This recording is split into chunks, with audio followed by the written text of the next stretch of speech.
I have a feeling that the industry at some point is going to have to change, because the music industry is so fragmented today because of new technology.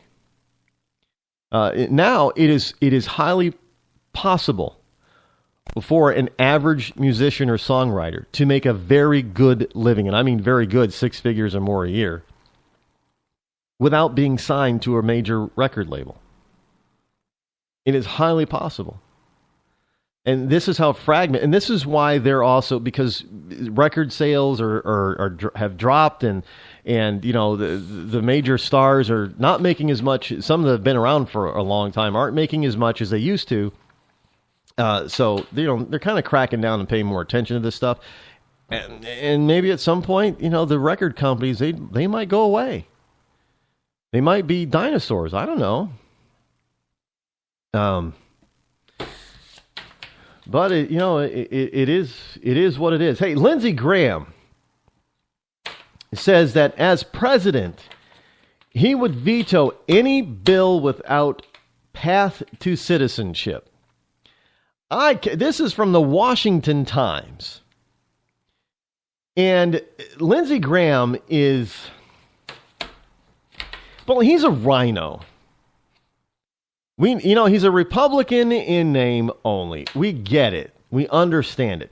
But for him to actually say any bill without look, they did that with Ronald Reagan. Ronald Reagan, after he got out of office, to his grave, was sorry that he fell into that trap and went along with the amnesty that he went along with. Yeah, because that was one thing, his whole thing was trust but verify. That was one thing that he failed to verify before he trusted with Congress. Because, Congress said, yeah. Hey, Ronnie boy, we're going to fix the border. We're going to close it down. We're not going to have this problem ever again. And Ronald said, good old Ronnie said, well, okay, if we're going to fix the issue and we're never going to have to revisit this issue again, I'll sign it into law. And then he did it. The Democrats, rubbed their hands together and said, he bought it. And he did. And he regretted it. And now we've got Lindsey Graham coming around saying, if I'm president, then I'm going to veto any bill without path. No, Lindsey. You kick them out.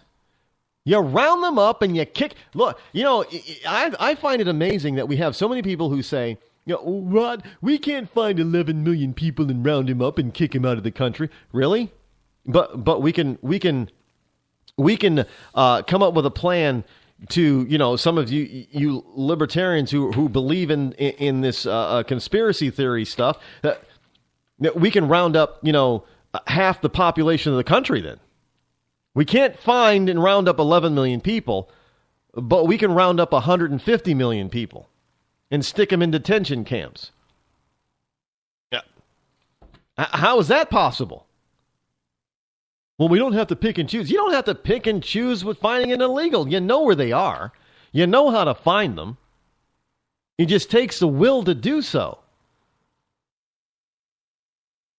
It's not very hard, actually, to find illegals, because if they come here and they're trying to find work, it's easy to flag them. With today's technology, and if our government can tap into our phone lines and pick up our phone conversations on our cell phone through metadata and through just snapping it out of the air and storing it, they can do the same thing with trying to pick out who's an illegal and who's not, with other types of documentation, like Social Security number. Oh, wait a minute. This person is dead. Well, how are they working again? Or wait a minute. This person is working over here in this state and working over here in this state. How is that possible? It's not difficult to find most of these people. It just takes the will to do so. But likely Republican presidential candidate predicted Thursday that the GOP will lose 2016 presidential election unless they win over Hispanic voters. That is not the truth either. I don't know what... Look, you're not going to win over liberals. You're not going to win over liberals. You have fallen into this trap time and time and time and time again. If we don't do this, then this minority that normally votes liberal is going to vote liberal if we don't do it. But if we do it, they're going to like us. No, they're not. They're not. You got to stand on. They're going to respect you for standing on principle.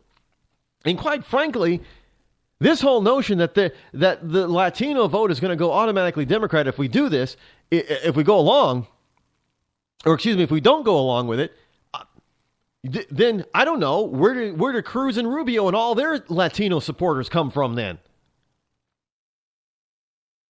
They've got a massive following in their communities. The whole point is we do not have to do what Democrats do. In other words, we've got to go on the offensive. Lindsey is still over there trying to play defense. You know when the most points are scored in football? Is when teams go to a prevent defense later in the game. No. All we're trying to do, we'll give up a few yards. We just got to keep them from scoring. And what happens is a team marches down the field because they know that they're going to get a few yards each time. All they need to do is get enough to get to the first down, and then they need enough yardage of the next 3 or 4 plays to get to the first down again. And even if they don't get a touchdown, they get close enough where they can score a field goal. And that's what the prevent defense is really all about, is just keeping them from scoring a touchdown. But they give up too much in between. The teams that limit the amount of scoring in the fourth quarter do not go to a prevent defense. And I know I just mentioned football, and no, I am not going to talk about Tom Brady. I know some people are asking, well, what do you think of Tom Brady? He's a good-looking, wealthy guy married to a beautiful woman. That's all I think about. Who cares? It's not important. Whether or not Tom Brady cheated during, the playoff games or ever is not important. Let the NFL take care of it. I don't care.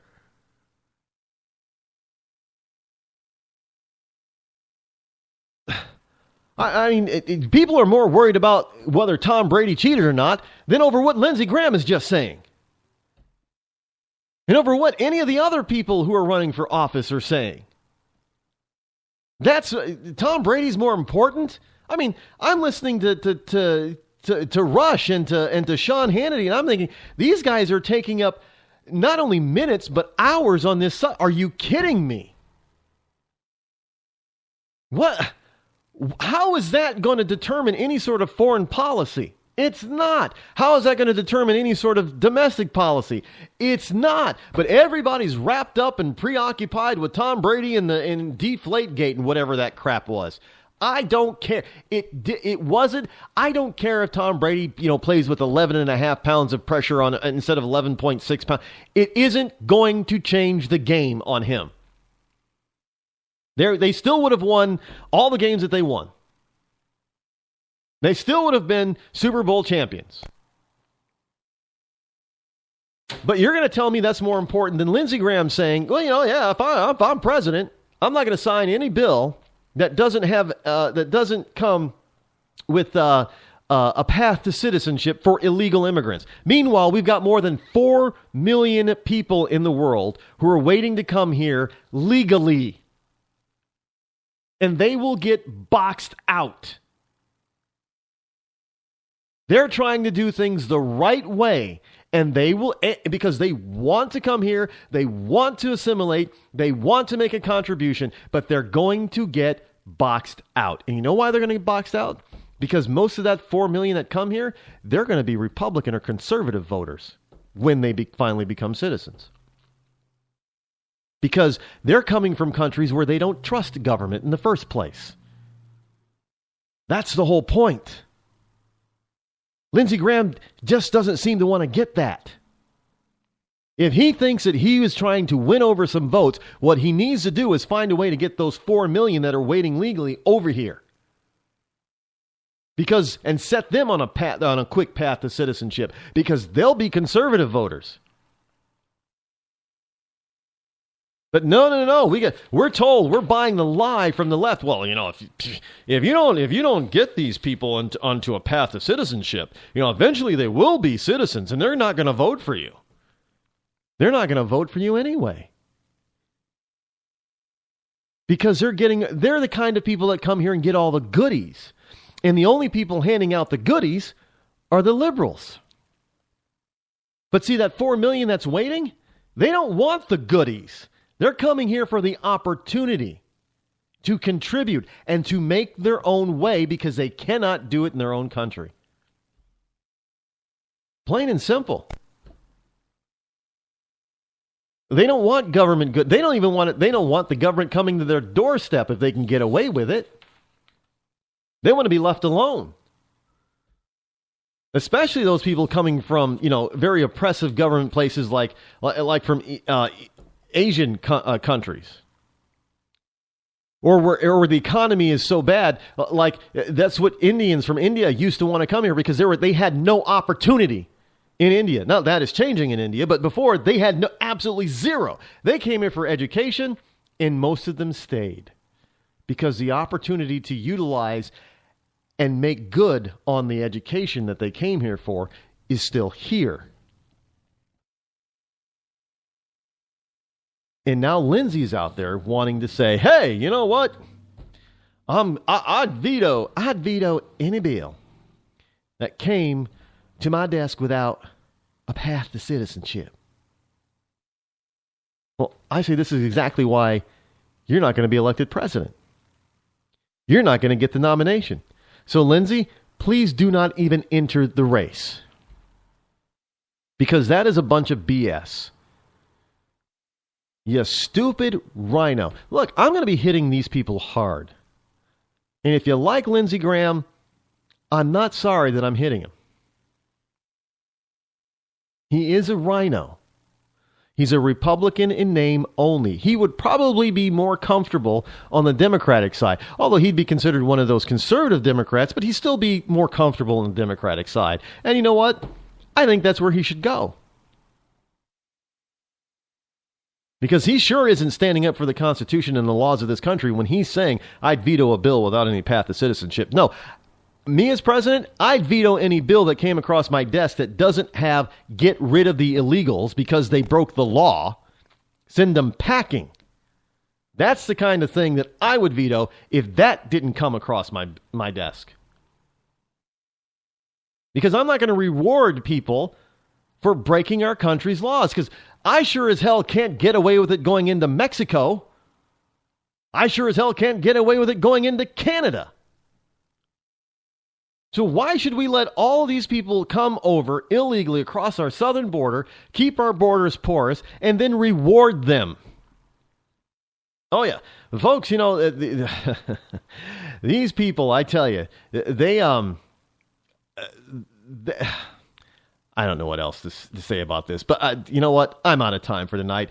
Have a great weekend, folks, and we'll be back here Monday, so don't miss out. I'm Rod Eccles. This is the Rod Eccles Show. I'm out.